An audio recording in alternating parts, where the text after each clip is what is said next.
She was named heir to the Iron Throne, and half the kingdom decided that alone was reason enough to hate her. Rhaenyra Targaryen is the reason House of the Dragon exists at all. Her father, King Viserys I, names her his heir after the death of his son, breaking centuries of tradition that said only a man could sit the Iron Throne.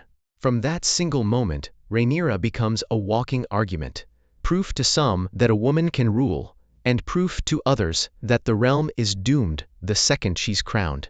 Here's what makes her polarizing instead of simply likable. Rhaenyra isn't written as a perfect queen in waiting. She's headstrong, secretive, and quick to bend the truth when it protects her. She conceives all three of her sons with Sir Harwin Strong while married to Rhaenys Targaryen, and the show never fully resolves whether Rhaenys knew, went along with it, or simply looked away. Fans who want a clean, sympathetic heroine find that messy. Fans who want a complicated, human ruler find it fascinating. That tension follows her through the entire story. She spends decades as the named heir, watching her father's second wife, Alicent Hightower, once her closest friend, slowly turn into her greatest rival. Every year Viserys delays officially reinforcing her claim. Rhaenyra's position gets weaker, and every slight, real or imagined, deepens the divide between the two women who used to share a bed reading together as girls. When Viserys finally dies, the response is immediate. Alicent's faction crowns her own son, Aegon II, before Rhaenyra even learns her father is dead. That's the moment fans point to as the true beginning of the war, a coup carried out in secret, robbing Rhaenyra of the throne she'd been promised her entire life. Here's why so many viewers side with her completely. She didn't seize power through violence. She was named heir, openly, in front of the realm's lords, who swore oaths to support her. The people who broke that oath were the ones who started the war, not her. But here's why other viewers can't fully root for her either. Once the war starts, Rhaenyra makes choices that are difficult to defend. She authorizes assassinations of children on both sides of the conflict. She sends her own sons on missions that get them killed. Her grief over losing her son Lucerys, murdered by Aemond's dragon, in a scene meant to be an accident that spirals out of control, pushes her toward decisions driven more by vengeance than strategy. The moment most often cited as her lowest point involves her ordering the death of Aegon II's young son, Jaehaerys, in retaliation. It's carried out by blood and cheese, two men infiltrating the Red Keep, and it results in the wrong child being killed at first, then a course correction that ends with an innocent boy's death regardless. Even Rhaenyra recoils from what she's set in motion once it's actually done. That's the core of why she splits audiences so completely. She's not a villain. She's not a pure hero either. She's a woman who had a legitimate claim, watched it stolen from her, and then made wartime decisions that cost innocent lives on both sides. The same moral compromises made by nearly everyone who's ever fought for a throne. There's another layer worth sitting with too. Rhaenyra spends nearly her entire life being tested in ways her male counterparts never have to face. Her marriages are political tools from the start. Her children's legitimacy is questioned constantly, in ways no one would question a king's sons born the same way. Every mistake she makes gets read as proof women shouldn't rule, while the men around her make equally serious mistakes and are simply called flawed leaders. That double standard doesn't excuse her worst decisions, but it does explain why so many viewers extend her more patience than they might a similarly flawed male character. She's operating in a system explicitly built to make her fail, and a lot of her harshest choices come from trying to survive inside that system rather than simple cruelty for its own sake. By the time she finally sits on the Iron Throne, near the end of her story, it's a hollow victory. Her council in King's Landing turns against her almost immediately. The city that's supposed to be hers doesn't want her. Her reign lasts only a matter of months before she's forced to flee, and eventually killed on the orders of the very brother-in-law she once tried to make peace with. That final betrayal ties back to something that's true of Rhaenyra from the very first episode. She's someone who keeps trying, again and again, to find a version of peace that doesn't require total victory, offering terms to Alicent, sparing enemies when she doesn't have to, sending envoys instead of dragons whenever there's an opening, and nearly every single time, that instinct gets punished rather than rewarded. That pattern is a big part of why so many viewers stay emotionally loyal to her, even through her worst decisions. She's not a character who escalates the war because she enjoys it. She's a character who keeps reaching for restraint, gets burned for it, and then overcorrects into exactly the kind of ruthlessness she was originally trying to avoid. Her legacy, even within the show's own universe, stays contested long after her death. Some of the small folk remember her as the rightful queen who was murdered for daring to claim what was hers. Others remember her as the woman whose stubbornness dragged the realm into a war that killed thousands of people who never had a stake in who sat the throne. Both versions of that memory are true at once, which is exactly why the debate over Rhaenyra Targaryen has never actually settled. That ending is exactly why the debate over Rhaenyra never resolves cleanly. She's remembered as a woman with a rightful claim who never truly got to rule in peace, loved for the injustice done to her, and criticized for what she was willing to do in response to it. He's the most dangerous man in the Seven Kingdoms, and for years nobody could tell if he was Rhaenyra's greatest protector or her biggest threat. Daemon Targaryen enters the story as Prince Viserys's younger brother, a celebrated dragon rider and war hero, and almost immediately as a problem. He's reckless, violent, and openly resentful that his brother sits the throne instead of him. Early in the story, he's exiled more than once for provoking conflict and undermining royal authority, including briefly claiming the crown prince title for his infant son out of pure spite. Here's the detail that makes him compelling instead of just unlikable. Daemon genuinely loves Rhaenyra in a way that predates almost everything else in the story.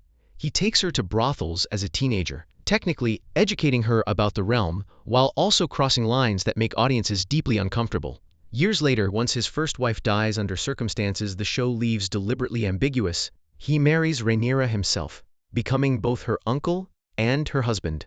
That relationship is the single most divisive element of his entire character. Some viewers find their bond one of the show's few genuine, passionate connections, two dragon riders who understand each other completely. Others see a manipulative older relative who groomed his niece from childhood into the partner he wanted. Once the war begins, Daemon becomes one of Rhaenyra's most valuable weapons, and one of her least controllable allies. He seizes Harrenhal essentially on his own authority, without her approval. He makes decisions in the field that help her cause, then makes others that actively undermine her, including plotting behind her back at points when he doubts her ability to lead. The moment that turns the most viewers against him is his role in the death of Rhaenys. No, wait, that's not accurate to how the show frames it, and it matters that we get this right.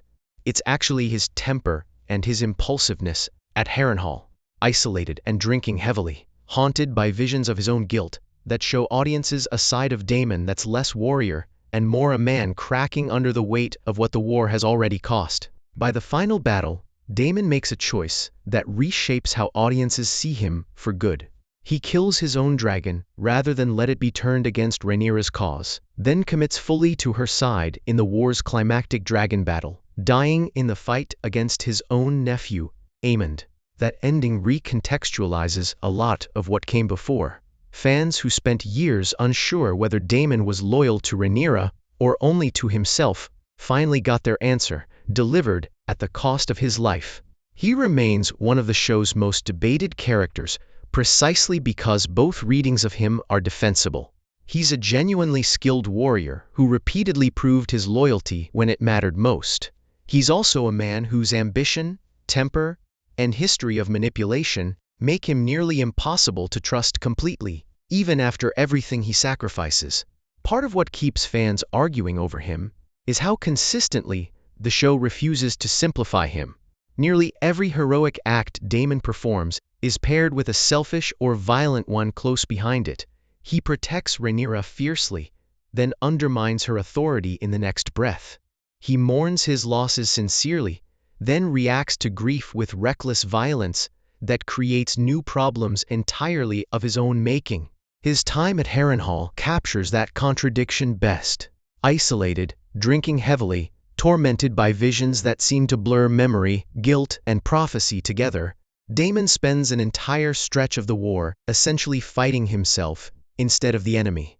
Some fans read that as the show finally showing consequences catching up to a man who spent decades avoiding them. Others read it as evidence that even at his lowest, Daemon still finds his way back to doing the right thing when it counts most. That's ultimately his appeal and his controversy in one package. He's rarely boring, rarely predictable, and almost never fully likable or fully villainous for more than a scene or two at a time. His relationship with Rhaenyra deserves one more layer of scrutiny, because it's the axis everything else in his story turns on. In their more tender moments, the show frames them as genuine equals, two people who grew up flying dragons and watching the same court destroy itself around them, finding in each other the one relationship that isn't purely political. But that framing sits uneasily next to the power imbalance baked into how it started, with Daemon as her uncle, and a grown man shaping her worldview while she was still a child. The show never fully picks a side on how to read that history, and fans have split accordingly. Some focus on the adult partnership they eventually build, one built on shared loss, mutual respect, and Daemon's genuine willingness to die for her cause in the end. Others can't get past how it began, no matter how the relationship evolves later. That refusal to resolve the question cleanly is, in a strange way, the most honest thing about Daemon as a character. He spent his entire life being genuinely dangerous and genuinely devoted at the same time, to the same people, often within the same scene. Audiences are still arguing about which version of him was real, which is probably exactly how the writers intended it. She was called the Queen Who Never Was, and that single nickname explains almost everything about why fans respect her so much. Rhaenys Targaryen had a legitimate claim to the Iron Throne generations before Rhaenyra ever did. When the old king, Jaehaerys I, chose a successor, the Great Council of Lords passed her over entirely in favor of her younger cousin Viserys, purely because she was a woman. That single decision, decades before the story's main events, is the entire reason the War of Succession becomes possible at all. It sets the precedent that a woman's claim can simply be ignored. Here's what makes Rhaenys different from almost every other major player in this story. She has every reason to resent Rhaenyra, whose father took the throne that should have been hers. Instead, she becomes one of Rhaenyra's staunchest allies, understanding better than anyone else exactly what Rhaenyra stands to lose if the same injustice repeats itself a second time. Fans point to one scene above all others as the moment Rhaenys earned her reputation. During Aegon II's coronation, Rhaenys and her dragon melees are hidden beneath the dragon pit, close enough to burn the entire ceremony to ash and end the usurpation before it even begins. She has the power to stop the war in a single moment. She doesn't take it. Fans have debated that choice for years. Some see it as Rhaenys refusing to spill blood needlessly, trusting the realm to sort out its own succession crisis without a massacre. Others see it as a missed opportunity that directly enables the death and destruction that follows for the rest of the war. Either way, that restraint became one of the defining moments of her character, proof of a woman who'd earned the right to bitterness decades earlier and chose grace instead. Her death, when it comes, is one of the most respected exits in the entire series. At the Battle of Rook's Rest, vastly outnumbered by two enemy dragons, Rhaenys and Meleys choose to fight anyway rather than retreat, buying time for Rhaenyra's forces, and inflicting serious damage on the opposing side before finally falling. That death lands as tragic rather than senseless, specifically because of who she was. A woman denied the throne her entire life, who still chose, in her final moments, to fight for the side she believed was right, rather than settle any old scores. That combination, a legitimate grievance she never fully acted on, and a death that came from loyalty rather than personal ambition, is exactly why Rhaenys is remembered as one of the most respected characters in the entire show, loved by nearly every viewer, regardless of which side of the war they otherwise support. What makes her stand out even more is the contrast she provides against nearly everyone else in this story. Where Rhaenyra fights for a throne she was promised, and Aegon fights for one he was handed, Rhaenys spent her entire life having already lost that fight, decades before the war even starts. She had every reason to become bitter, resentful, even actively working against the system that wronged her.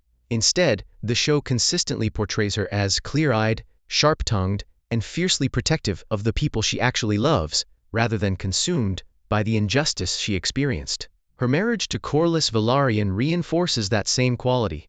She's a genuine political partner to him, not simply a decorative wife, offering counsel he actually listens to and challenging him when his ambitions threaten to overextend their house. That partnership, built on mutual respect rather than obligation, is one of the more stable relationships in a story otherwise defined by betrayal and manipulation. By the time she dies at Rook's Rest, audiences have spent 2 seasons watching a woman who was denied everything the throne could have given her, choose again and again to act with restraint, wisdom, and loyalty instead of resentment. That's a rare thing in this particular story. And it's exactly why so few fans have anything negative to say about her at all. There's also something quietly radical about how the show handles her age and her role compared to nearly every other woman in this story. Rhaenys isn't defined by youth, romance, or motherhood the way Rhaenyra and Alicent so often are within the narrative. She's defined by judgment, experience, and the scars of a political injustice that happened before the story even begins. That gives her a different kind of authority on screen. The authority of someone who's already lived through the worst version of what's now happening to Rhaenyra, and still chooses to help, rather than say, "I told you so."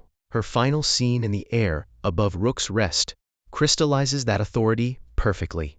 Facing 2 dragons at once, with every practical reason to retreat and preserve her own life, she instead turns melees directly into the fight, inflicting serious damage on the enemy before the numbers finally overwhelm her. It's not a reckless death, it's a calculated one, made by a woman who understood exactly what the moment required and paid the full price for it without hesitation. That's the version of Rhaenys fans carry with them long after the credits roll. Not the queen the realm denied, but the one person in this entire war who never let that denial turn her into someone smaller. He lost an eye as a child, and spent the rest of the story making sure everyone remembered exactly who took it from him. Aemond Targaryen, Alicent's second son, grows up constantly overshadowed by his older brother Aegon, and mocked for having the smallest dragon claim among his siblings. That resentment curdles early. In one of the show's most brutal childhood scenes, Rhaenyra's sons taunt him over his parentage, and the resulting fight ends with Aemond losing an eye to his cousin Lucerys. Here's why fans find him so easy to hate, more than almost any other character in the entire show. Aemond doesn't grow past that childhood wound, he nurtures it. By adulthood, he's cold, calculating, and openly contemptuous of nearly everyone around him, including his own siblings. The moment most fans point to as unforgivable comes when he confronts Lucerys mid-flight on Dragonback, years after their childhood fight. Whether the resulting death was intentional or an accident caused by his dragon Vhagar acting on its own remains one of the show's deliberately ambiguous moments. But Aemond's reaction afterward, showing little remorse, is what turns most viewers against him for good. From there, Aemond becomes the character most directly responsible for escalating the war beyond any hope of a peaceful resolution. He seizes the position of Prince Regent through open threats against his own family. He orders the destruction of entire townships that resist him. He becomes, functionally, the true power behind the Green's war effort, more ruthless and more effective than his brother the king ever was. But here's what keeps him from being a flat, one-note villain for a lot of viewers. Aemond is also, without question, one of the most skilled and controlled dragon riders in the entire story. His discipline, his intelligence, and his sheer competence are never in doubt, even as his cruelty defines nearly every major decision he makes. His duel with Daemon in the final dragon battle of the war becomes the show's most anticipated confrontation. 2 of the most capable warriors on either side, finally forced into direct combat, with both riders dying in the exchange. That mutual destruction closes both of their arcs at once, ending the 2 characters most responsible for how brutal the war became on both sides. Fans remain almost universally united in disliking Aemond, in a way they aren't united about nearly anyone else on this list. He's not a misunderstood victim of circumstance the way Aegon partially is. He's not a morally gray figure the way Daemon is. He's the character the show built specifically to be the war's coldest, most competent instrument of violence, and by that measure, he's exactly as hated as he was designed to be. What separates the reaction to Aemond from the reaction to Aegon is intent. Aegon stumbles into cruelty, unprepared and manipulated by people around him. Aemond chooses his cruelty deliberately, with full awareness of what he's doing and why. He wants Vhagar. He wants power. He wants respect he feels was denied him as a child. And he pursues all three with a clear-eyed ruthlessness that never wavers, even under pressure that breaks other characters around him. That clarity is precisely what makes him compelling to watch, even while being nearly impossible to root for.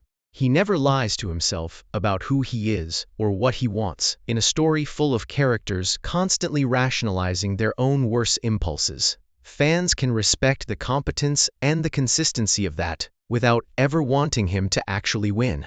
By the time his story ends in mutual destruction against Daemon, most viewers aren't mourning him the way they mourn Rhaenys, or even Aegon.